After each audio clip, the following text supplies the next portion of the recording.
देखिए, सबसे पहले तो नववर्ष की सबको बहुत बहुत बधाई, शुभकामनाएं देती हूँ। उम्मीद करती हूँ हमारा प्रदेश का युवा अच्छे ढंग से मेहनत करेगा। जैसे खेल और खिलाड़ी और सेना की भर्ती में हमारे युवा अच्छे से जाते हैं। डॉक्टर अजय चौटाला तो सरकार का हिस्सा स्वयं भी रहे हैं, उनको पूरा इस बात का ध्यान रखना चाहिए।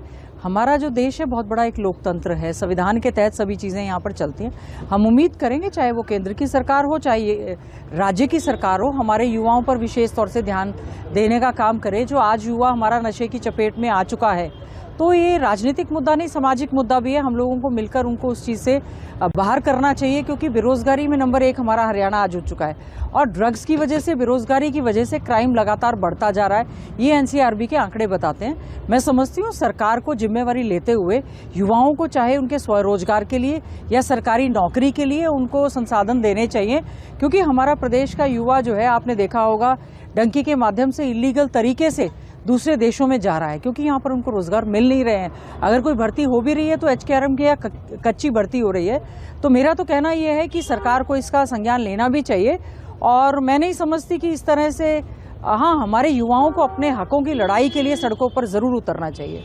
मैम, जिस तरह से ये भटकाने वाली बात कही जा रही है, क्या यूथ ऐसा आगे कदम उठाए या ना उठाए? देखिए, यूथ का तो हमारा कहना ये है, पढ़ा लिखा यूथ आजकल बहुत ज़्यादा परेशान है, क्योंकि रोज़गार के साधन नहीं है, रोज़गार मिल नहीं रहा है, पढ़ाई लिखाई जो है वो महंगी है, स्कूल कॉलेज सरकारी ज़्यादातर जो है वो बंद होते जा रहे हैं। तो मैं समझती हूँ हमारे युवाओं को भी अपनी जिम्मेवारी पूरी समझते हुए, इस समय मैं समझती हूँ जिस प्रकार से बीजेपी की सरकार ने चाहे केंद्र में 2 करोड़ रोज़गार देने की बात कही थी या प्रदेश में रोज़गार देने की बात करी थी, उनको कहना चाहिए कि प्रदेश सरकार और केंद्र सरकार जो है अपना घोषणा पत्र उठाकर देखे।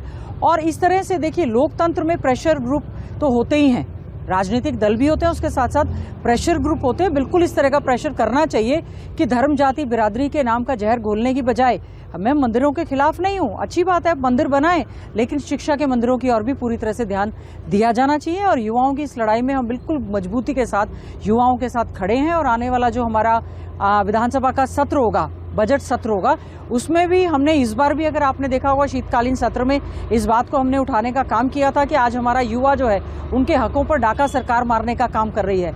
तो युवाओं की हकों की लड़ाई के लिए हम मजबूती से खड़े हैं। और जहां तक जेजेपी की बात है या लोकदल की बात है, वो तो पूरी तरह से कांग्रेस या विपक्षी को साथ देने की बजाय पूरी तरह से सत्ता पक्ष के साथ खड़ी है। लेकिन कांग्रेस अपनी भूमिका को निभाते हुए, और आदरणीय राहुल गांधी जी जो एक लड़ाई लड़ रहे हैं, हम लोग समझते हैं मजबूती से हम उनके साथ खड़े हैं और युवाओं के हित की आवाज़ को पहले भी उठाया था और आगे भी उठाते रहेंगे।